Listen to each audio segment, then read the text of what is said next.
Welcome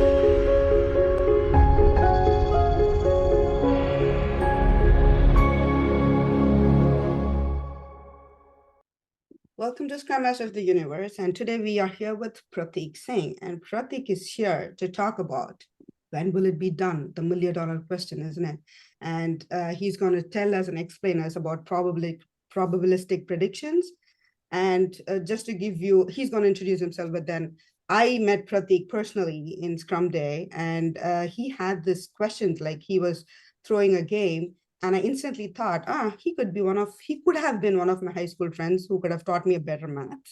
And that's all the first impression that I got of Prateek. And from that, it's been a brilliant journey.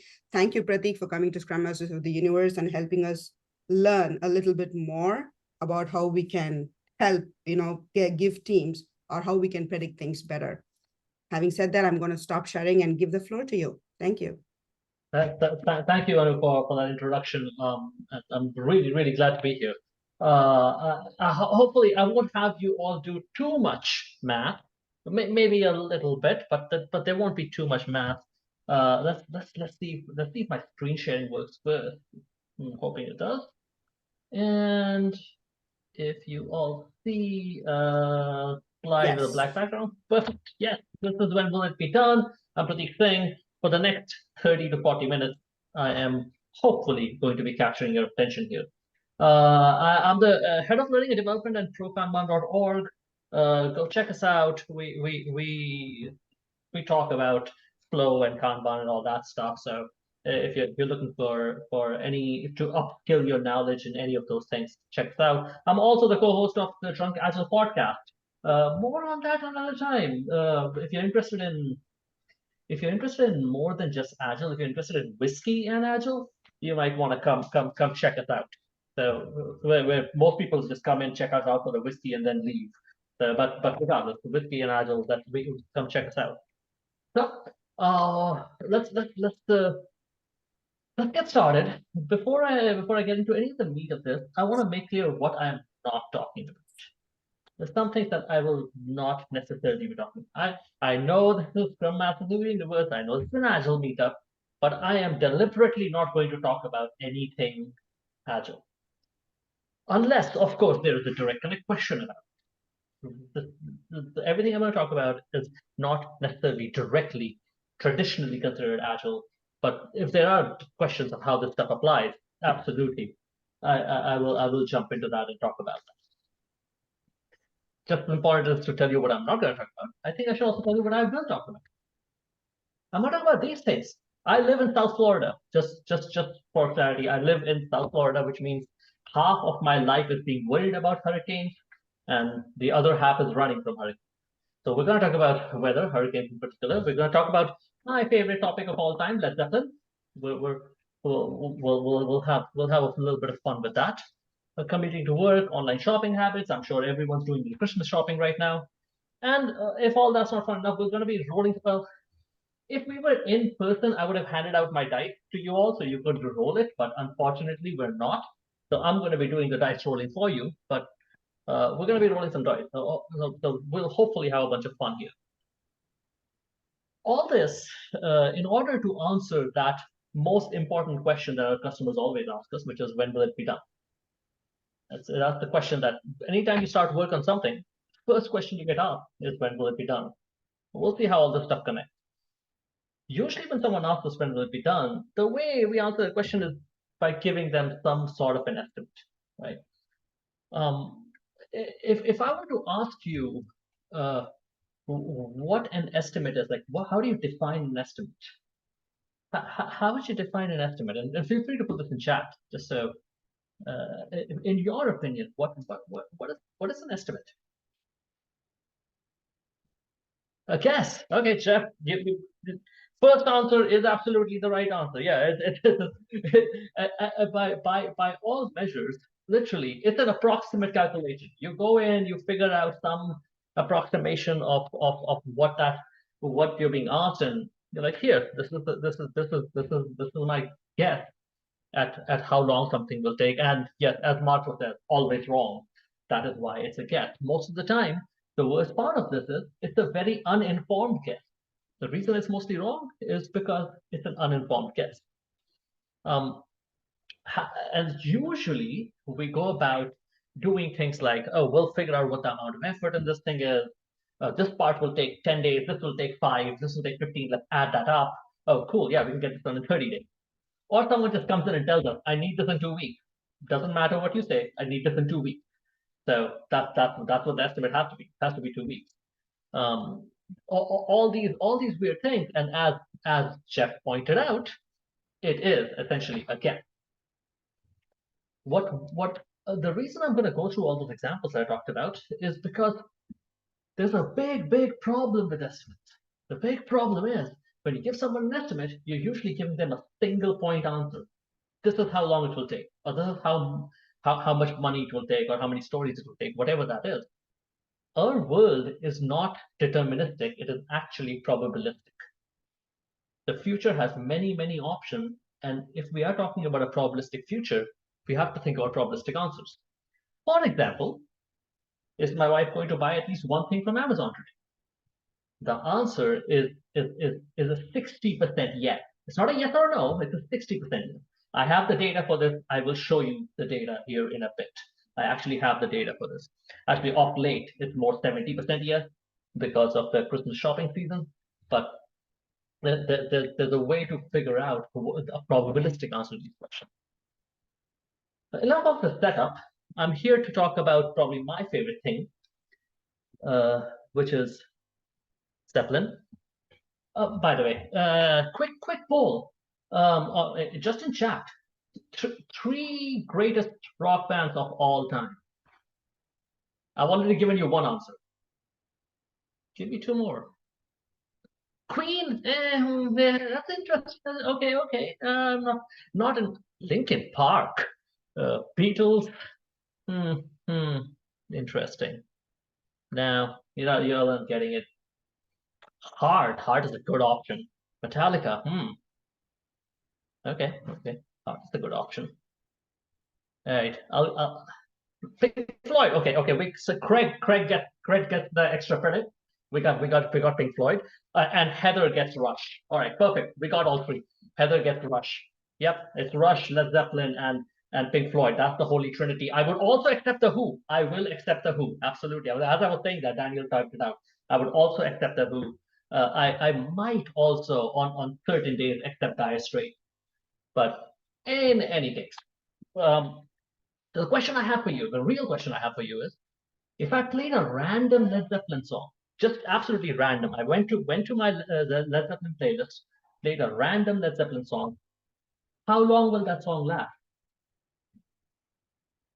Any guesses as to how long will that song last? If I played a random, Heather said 6 minutes. 6 minutes. I got Pablo said 6 minutes. More than 5% chance of 7 minutes. Any other guesses? I think more than 5 minutes. Yeah, interesting. Need more info? Great. Thank you, Nicole. What is some more info that you need? What kind of info can I give you? What data would you need to answer this question? Album version of radio, great. I'm talking album versions. I'm talking catalog album versions. Who is Led Zeppelin? Okay, let's not. Yeah, I'm talking album versions. I'm talking catalog album versions. I'm also not talking. I'm also not talking live sponsors. Okay, Nicole, let's go with that. Let's go with the average of album versions. Yeah, and Daniel, you're close there too with the histogram durations. The histograms could be tricky, but we'll talk about. So yeah, as Nicole mentions, we could do things like total number of catalog songs, 107. Total length of these, 19 hours and 53 minutes. Well, let's take that average. 5 minutes and 7 seconds. 5 minutes and 7 seconds is the average length. Now, remember that answer. There are many reasons why that's an incorrect answer. There are many reasons why that's a wrong answer. But remember that answer, 5 minutes and 7 seconds. I'll come back to this. Before I talk about this, before I come back to this, I want to talk about this. As I said, I live in South Florida. There's big, huge news a few years ago in South Florida. You all might not have heard this. My daughter started driving to work. So, the Florida Highway Patrol and the cops, they put out an alert, say, if you see a red Passat, just get out of the way. Because someone's insurance payment's about to go up. But anyway, so my daughter started driving to work, and her first job was at Panera Bread, which is a fast food place. Any one of you who have worked an hourly job, a fast food job, you probably know this. If you show up more than X minutes late, you get docked pay. So if she shows up more than 5 to 10 minutes late, her pay gets docked. Luckily, when you're a salaried employee, that's not a problem. But as an hourly employee, that's a problem. So my daughter, who is a teenager, has an interesting conundrum here. She has two things she needs to balance. She needs to balance how long she sleeps, maximize the amount of sleep, and minimize the chances that she gets docked pay. There's an interesting conundrum for a teenager. So obviously, we need an estimate of how long it will take her to get to work. When obviously the easy way to do this is you put this in Google Maps. Google Maps tells you, oh, it takes 13 minutes. According to Google Maps, it will take about 13 minutes to get to work.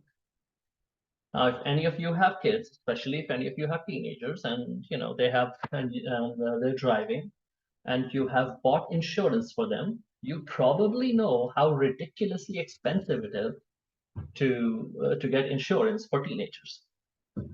One way that you can reduce your expense, and I am not a spokesman for Progressive.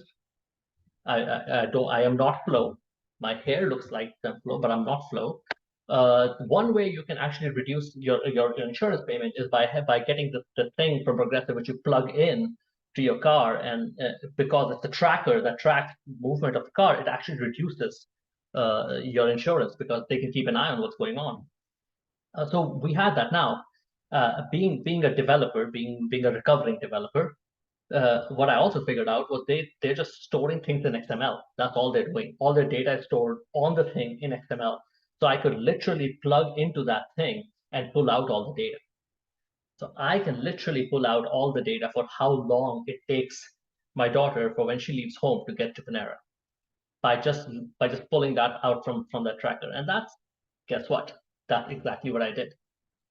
So when she started working, this is what you're seeing here is going to be a scatter plot. Along the x-axis there is the date that she traveled to work. Along the y-axis, how many minutes it took her to get to work. Remember, Google said 13 minutes.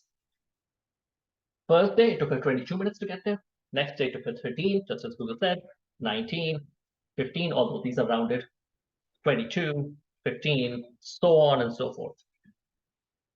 So over the course of these 20, 30 days, those are all the times that it took her to get from home to work. She's driving the exact same route because that's the easiest route. Now my question for you is, why is the same driver who's driving the same route, why is it taking completely different amounts of time every day? The lowest here is 13, the highest is 26. That's double. Why is it that it's taking different amounts of time? Traffic, yeah, absolutely. He says traffic. Traffic is variance. Weather, absolutely. Weather is variance. Yeah. Internal and external toll routes versus toll routes. Mood of the driver. Yes, absolutely. Yeah, there are lots of things that are variable. I mean, did she stop at accident time of the day? If you leave at 8:30, it's completely different. If you leave at 9:30, it's completely different. The speed at which she's driving on any given day, all those things, absolutely. Is she stopping to get a coffee on the way in? Is there construction? Absolutely. Is she stopping to pick up a friend? Whatever that is, they can all cause all these tire pressure. And now we're getting super technical tire pressure. But yeah, absolutely, time is unpredictable. As Toroko says, the time is absolutely unpredictable because of all these variables. Now, if it's variable, if things are And as Coach Taz says, there are all kinds of reasons. There are common causes and special causes. There's external and internal variability. If it's variable, how can she plan? If she has a shift starting at say 8 a.m., when should she leave home to be on time for the shift? When should she really be leaving home? How do we make sense of this if this is the data in front of us? One way to make sense of this data, one way to understand what's going on here and use this data is something called percentile line. We can draw these things called percentile lines over here. What this is telling us is about 20% of the time, it takes her 14 minutes or less to get. 50% of the time, it takes her 19 minutes or less. 70% of the time, it takes her 22 minutes or less. And finally, 85% of the time, it takes her 24 minutes or less. Now, we can have a risk-based conversation, as the thing that David's asking. What is her tolerance for being late to work? Now we can have a conversation of if she's only willing to take a 15% risk, well, let's leave 24 minutes before. She's willing to take a 30% risk, well, that means we'll go to that 70th percentile, leave 22 minutes before. Or conversely, if it is right now 14 minutes before shift time and she hasn't left, she only has a 20% chance of actually making it on time. Or if it's 19 minutes before the shift time she hasn't left, she has a 50% chance of making it on time. If we have this data available, we can understand the risk with each of these projections, with each of these commitments. We can actually understand how much risk we're taking on, depending on how late we're willing to leave. We can do the exact same thing for Led Zeppelin songs. By the way, this is the scatter plot of all the Led Zeppelin songs, alphabetically, all the catalog Led Zeppelin songs. We can do the exact same thing here. We can draw those percentile lines. So if I ask you, how long will it take me to play a random Led Zeppelin song? But there's a 75% chance it'll be 6 minutes, 10 seconds or less. 95% chance, 10 minutes, 3 seconds or less. 50% chance is 4 minutes, 42 seconds or less. A single answer, it does not give you any idea of the risk inherent in that answer, of the probability of that answer coming true. In fact, I asked you to remember what the exact average was. Did you remember what the exact average was when I showed you the data? Yeah, 5 minutes and 7 seconds. There is not a single cataloged Led Zeppelin song that's 5 minutes and 7 seconds. There's not a single Led Zeppelin song that's in the album catalog that's 5 minutes and 7 seconds. You would have been wrong in every instance if you had said 5 minutes and 7 seconds. Averages are a terrible, terrible way of looking at the world, and I'll talk a little bit more about it in a bit. You all are probably sitting there going, "Great, Prateek, yeah, you're talking about your daughter driving to work, you're talking about Led Zeppelin. What does this have to do with me?" And that's a perfectly valid question. How does this affect you? If the scatter plot that I showed you was not my daughter driving to work or Led Zeppelin, and instead were stories for a team, we could do the exact same analysis. This is every dot on this chart. This is called a cycle time scatter plot. Every dot on this chart represents a story that this team completed. This is back in 2016. And the height of that dot is how many days it took for that story to get done. So the vertical positioning is how long it took. The horizontal positioning is when that thing got finished. Now, when we're looking at this data, we can do the exact same thing that we were doing earlier. We can say things like 85% of the time, if someone comes to us with a new story, hey, how long will this take? I have an 85% confidence that it'll take 15 days or less. 85% of the time, my stuff takes 15 days or less. I have an 85% confidence it'll take 15 days or less. That is with doing no estimation at all.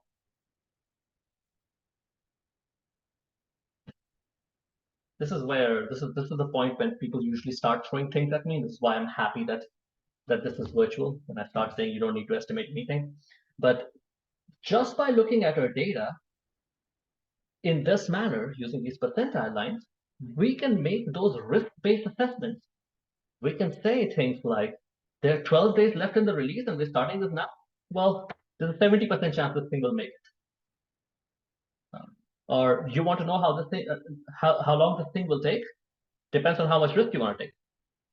50% of the time, we get things done in 8 days or less. I have a question here, Chandni. Would that also not depend on the size of the story itself? Which brings the idea of right sizing and how best to do it. All right, let me address that.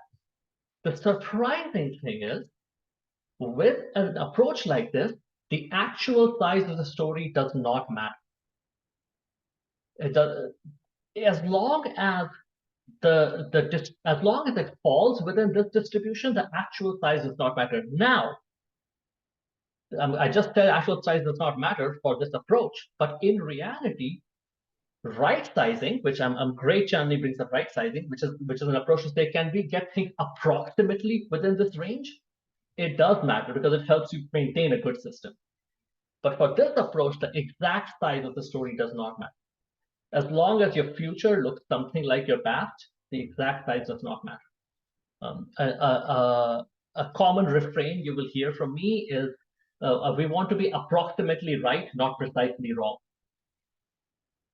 So this data helps us be approximately right, as opposed to us sitting around and finding the exact size and then messing on it. Oh, I got another question here, Vijay. How do we forecast if we don't have historical data? Great. You will be surprised how little data you need. You could probably even start with a gut feel, and as soon as you have 8 to 10 stories done, this will start giving you pretty good answers. 8 to 10 stories is enough to start getting pretty decent answers. So which means we can start somewhere, get a guess, and then as soon as we have data, and my guess is you have more data than you need already in your systems, it's a matter of extracting it. If we have been doing work, we probably have data. But yeah, it does not require, it requires surprisingly little data.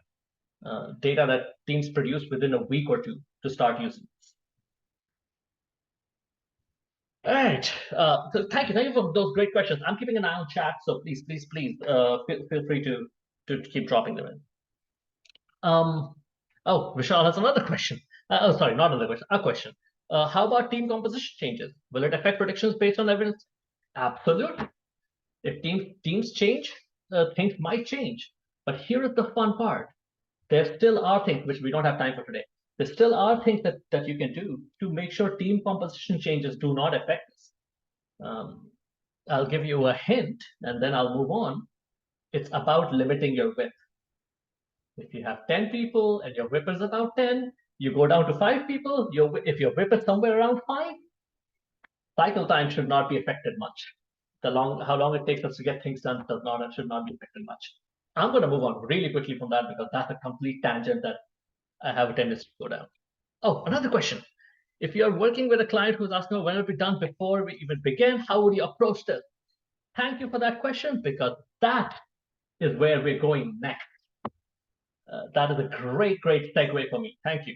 Because we are often not asked, hey, when will this thing be done? But we're asked is, this thing is made up of 20 things, 30 things. When will these things be done?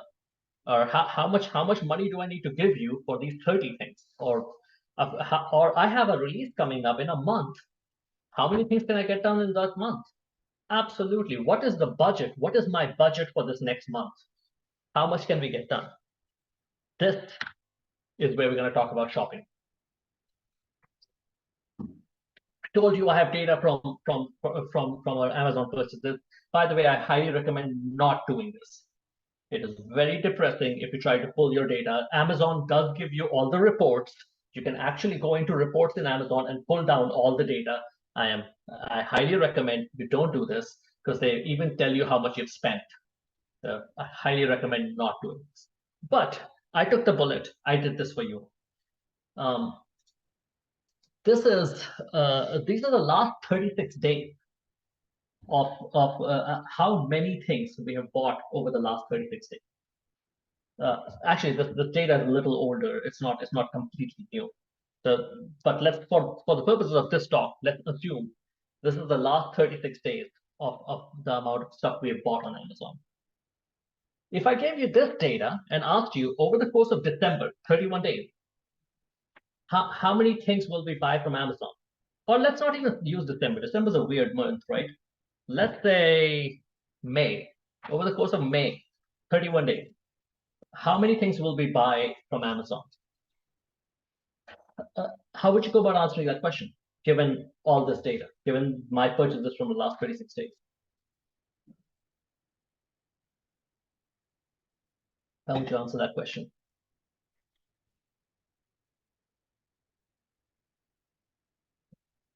Use the chart you just showed. That's a fair way of going about it.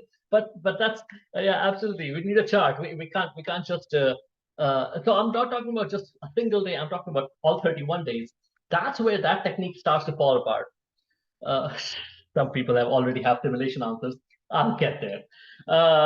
Usually, before I have scared people off of averages, people usually go on and say, hey, your average per day was 1.03, 31 days.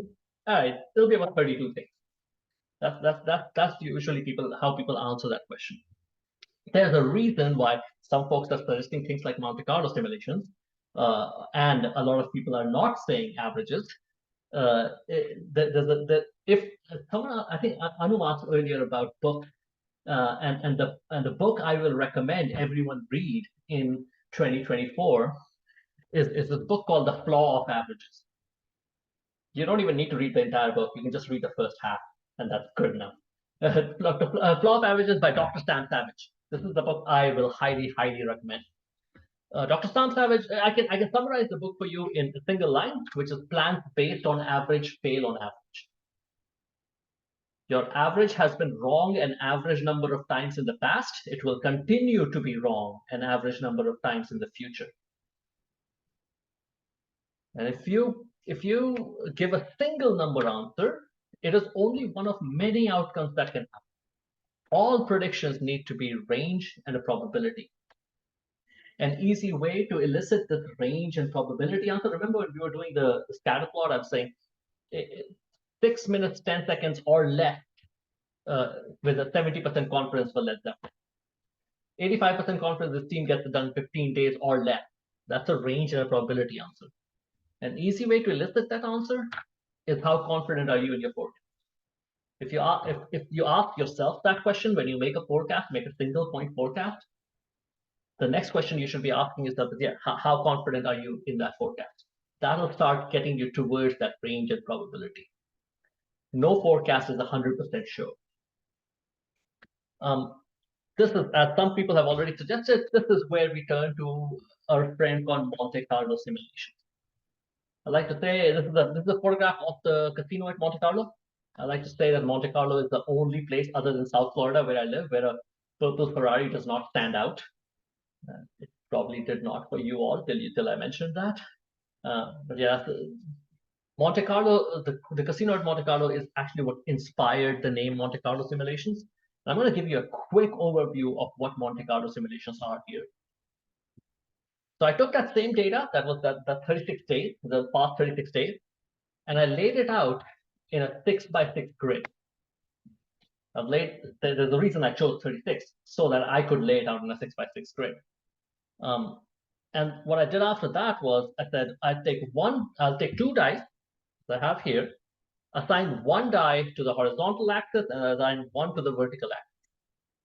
And I'm going to roll them. And let's say I rolled them and I came up with 2 and 5.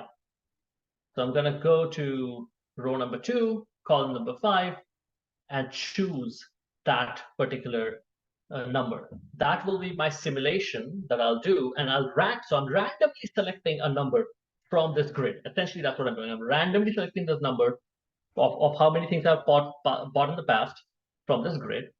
And what I'm going to do is I'm going to assign it to the next day, to the first day in December. So I'll do this again. Let's say I did 4 and 3. So I go to row number 4, column number 3, that's a 0. I'm going to just use my dice to randomly select from this grid. If I keep doing that, and I'm gonna run through a simulation here real quick. If I keep doing that, if I do that 31 times, I would have randomly 31 times selected from my past. And I could say things like, my future date, I can assign these to my future date. And say this random collection is one way that the future might go. So let me actually run through this. So let's say I did exactly what I was just saying, and I rolled my 2 dice, and they came up with 4 and 5. So I'm going to go to row number 4, column number 5, take 4, and say, on randomly selecting from my past, on day 1, I'm going to buy 4 things. On December 1st, I'm going to buy 4 things. Let's think about December 2nd now. I'm going to do the exact same thing, roll my dice. On December 2nd, I'm going to buy 1 thing. December 3rd, I'm going to buy 0 things. So on and so forth, all the way to December 31st. Or if we were doing May 31st. And I can total all that up and say, hey, looks like I'm going to buy 35 things. I randomly sampled from my past. If my future looks something like my past, looks like I'm going to buy 35 things.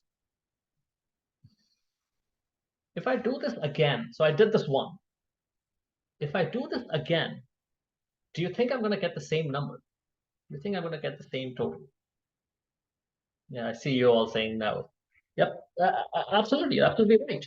If I do this again, and here's another simulation of this, on December 1st, it told me it's randomly sampling from my past. I'll get 2 things. Second, 0, third, 1, so on. Oh, sorry. So on and so forth. We get to 23. Some people already saw the histogram. Great. But yeah, so on and so forth. We get to 23. Every time we run the simulation, we're probably going to get a different answer. It's not people though. Coach Taz, sorry, I guess got distracted by it. Not people. We can talk about that later. Probably to talk about that as we do Q&A. If we do this over and over again, we'll get different numbers every time. If I'm getting different numbers every time, well, what's my estimate? How many things am I actually going to buy? I did this not just twice. I did this actually 1,000 times, and I recorded the results. By the way, I did not roll dice 1,000 times. I used this thing called Excel. There's this nifty little thing they came out with called Excel. I used that. And what I've done here is I have plotted how many times I got each answer. The height of each of these bars is how many times I got a particular answer. So for example, I got the answer 23 a total of 25 times. I got the answer 34 a total of 41 times. If I simulate my future over and over again using my past, I'll get different answers over and over again, and I can count how many times I got each answer. Now we can do something similar to what we did before. Now we can do things like 95% of my results are 19 or greater. 70% of my results are 26 or more. 50% are 30 or more. 10% are 41 or more. I can say something like, hey, it looks like we're going to buy 26 or more things in this month with a 70% confidence. We'll buy 41 or more with a 10% confidence. I have a better understanding of risk. Now we can have a more involved conversation of what is the risk involved with each of these numbers. Anyone see what's the highest number there? What's the result I got the most often?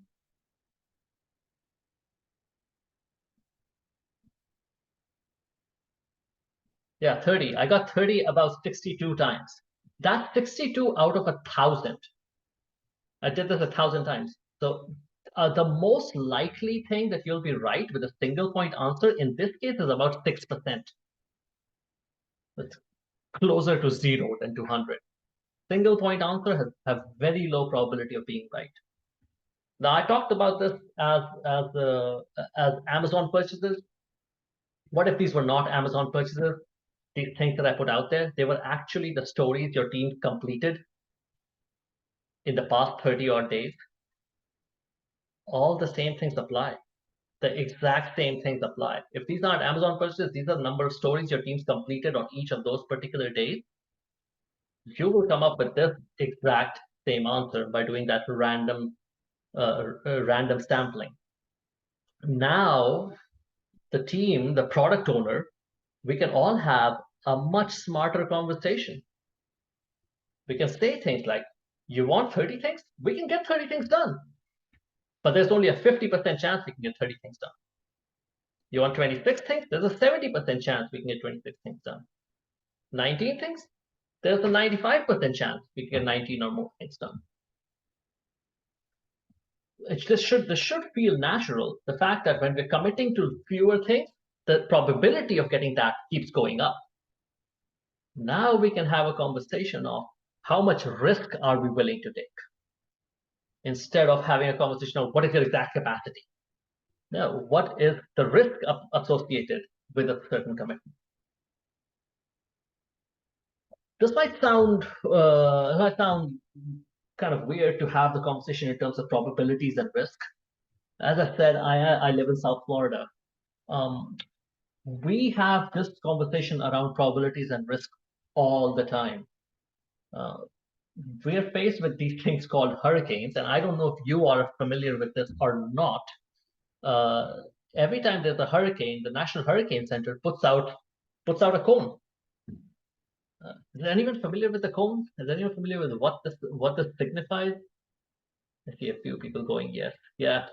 The cone signifies where the eye of the hurricane will be. Why is this cone not just a single line that's telling me here's where the eye of the hurricane will be?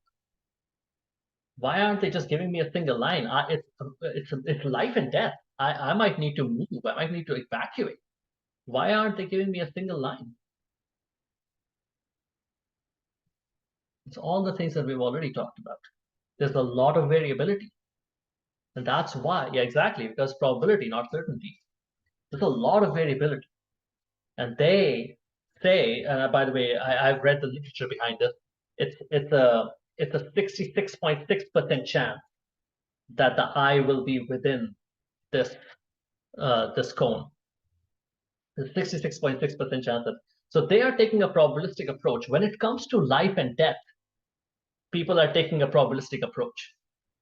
When it comes to software development, which really isn't that important, you can easily take that same probabilistic approach.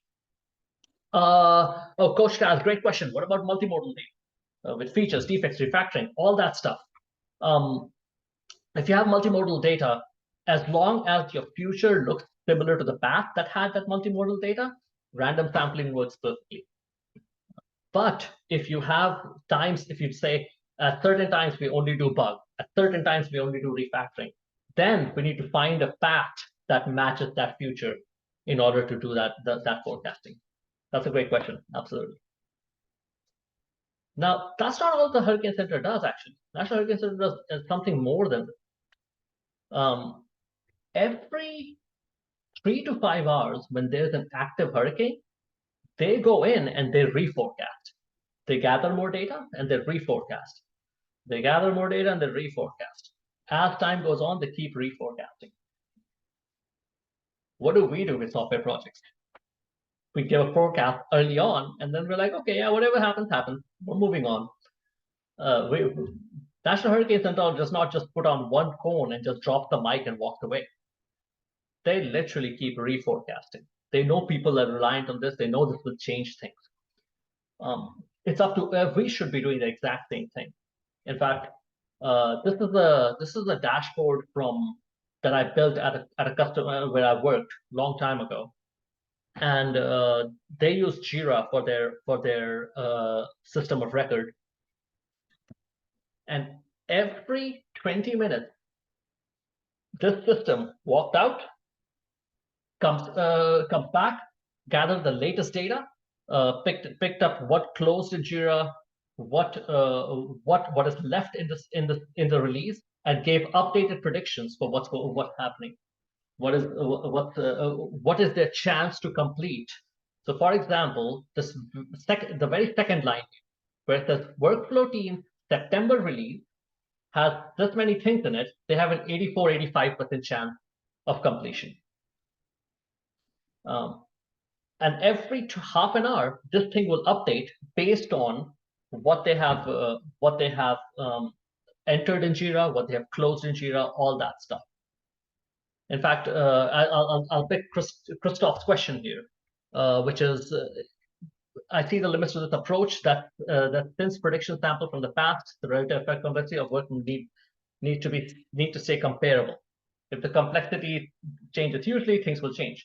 So that might be true early on, but if you're doing this, if you're reforecasting as you're adding stories, as you're completing stories, very quickly the forecasts catch up. Within 8 to 10 data points, the forecasts start catching up. Your get out of jail card for all of this is continuous forecasting.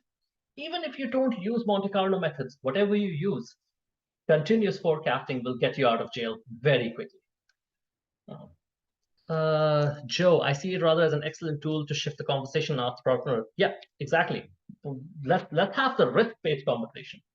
And now with something like continuous forecasting, understanding the completion likelihood every 5 to 10 minutes, now we can talk about, hey, the risk changed. What do we need to do about it? Do we need to change the date? Do we need to remove some stories? Do we need to work overtime? Whatever that is, what do we need to do about it? Whether you all have noticed or not, the only thing that this relies on 2 data points. So far, we've only talked about 2 data points. Start date and end date. That's all we need. For every item, we just need start date and end date. And it gives us all of this stuff. All this forecasting relied only on collecting start date and end date. Irrespective of the system you're running, irrespective of the process you're running. That point, we can start having this conversation of range and probability. We can keep reforecasting, and long-term forecasts are usually worse. Short-term forecasts in this case are usually better. The thing that's most important of all of the stuff, I've talked about a bunch of stuff here, is that the best forecasts are useless unless we take action based on it. Quoting Douglas Hubbard, the reason we measure anything is to prompt action. The reason we make forecasts is to understand risk and prompt action. Not to make commitments. Sure, we use them for commitments, but really it is to understand the risk with the commitment so that we can take action. I'm going to quickly do some references because I know we're going to run up short of time, and I want to leave a little bit of time at the end here. Some books that I would really refer you to. Flop I talked about already. If a few people here have already read When Will It Be Done? That's a great book from Dan McCanty. And Thinking in Bets from Andy Duke helps you think about what the world looks like when you look at it from a probabilistic perspective. Again, if you want to find out more, come see us at prokanban.org. If you want to learn even more about this stuff, and about whiskey, come see Dan McCanty and me at the Drunk Agile podcast. More than Dan McCanty and me, you'll see my dog Misha. That's who most people show up to watch. And if this stuff interests you, if you think the stuff is interesting, I have a book out there called Scaling Simplified, which applies these things at scale, at a higher level, not just at the team level. It's about getting you away from big framework scaling to just some simpler ways of thinking about scaling. And that is pretty much it. That's Nisha. Everyone comes for Nisha. That's my dog. And thank you so much for having me. I'll absolutely take some questions. I think we have a little bit of time. So feel free to come off mute or just put in the chat. The recent question that I see is from Vijay. Yeah. Which tool has the capability of doing the simulation, or is there any Excel template to do the simulation? Great. So people have already responded with Actionable Agile. Actionable Agile is probably the tool that I will trust the most. I know the people who work there. They do a great job. There are Excel templates. You can totally build this out. In fact, shameless plug. If you take the applying metrics for predictability class with any of the Pro Kanban trainers, they literally walk you through building this out in Excel, so that you can just take that away and start working with it. So yeah, it's completely doable in Excel. The part that's not doable in Excel is grabbing your data from Jira. If there are any questions, please raise your hand. If there's a queue, then we can have you ask questions directly. We have a hard stop, so we have about 6 minutes. So probability we'll have 2 questions answered, I guess. Prateek, I leave that to you. However, we can go till the time box expires, which I'm not a big fan of, but yeah. If you have any questions that you'd like to ask, please come off mute and ask. Is there a guide for doing this with Agile? I've sent any plugins. Is there a guide for? Oh, not Agile, Jira. Oh yeah. That makes sense. That makes sense. Yeah, and you know what? Trust me, I've seen that happen multiple times. People say, absolutely plugins, no. And I will tell you this: Jira has something they call a control chart, which might look like a scatter plot. It's not a control chart. It is not. It is. I don't know what that thing is, but it is not a control chart. If you look at if you go back to the work of Walter Schubert or anyone who's talked about control charts, that thing is not a control chart. It's something, yeah, they're total swing and miss. But the good thing with Jira though is you are allowed, you can, if you have access to the API, you can pull the data down and plop it into Excel. But that's the best I would say about it. There's Shruti asking, is this applicable to any framework or just Kanban? Anything, absolutely anything. As long as you're getting start date and end date, doesn't matter what you're using, this is applicable. That's kind of why I started the talk with saying I'm not going to talk about Scrum and Kanban and all that stuff, because this is just work flowing through your system. It doesn't matter how the work is flowing. Right. I see a hand up. Moses, please go ahead. Right. So we have the cumulative graph in Jira. So how is there a correlation between these two and that cumulative chart in Jira? Does it? Yeah, that's my question. I'm gonna make that a two-part question. Whether you realize or not, you asked two questions there. I'm gonna make this a two-part question. The cumulative flow diagram is something that can absolutely be used for understanding your system. You cannot make any predictions with a cumulative flow diagram, because a cumulative flow diagram, whatever prediction it gives you, usually is based on averages. So it falls apart at that point. That's part one. Cumulative flow diagram can be used to understand your system, but it can lead you astray. The second part of your question, which is the Jira cumulative flow diagram, just like the control chart, it's not a cumulative flow diagram. They call it a cumulative flow diagram, but it's not. An easy way to find out if a cumulative flow diagram is not a cumulative flow diagram is the lines of the cumulative flow diagram can never go down. They should always go up because they are cumulative. And in Jira, you can make the lines go down very easily. The Jira cumulative flow diagram, one, cumulative flow diagrams themselves are not great for predictions. Two, the Jira cumulative flow diagram is not really a cumulative flow diagram. Thank you.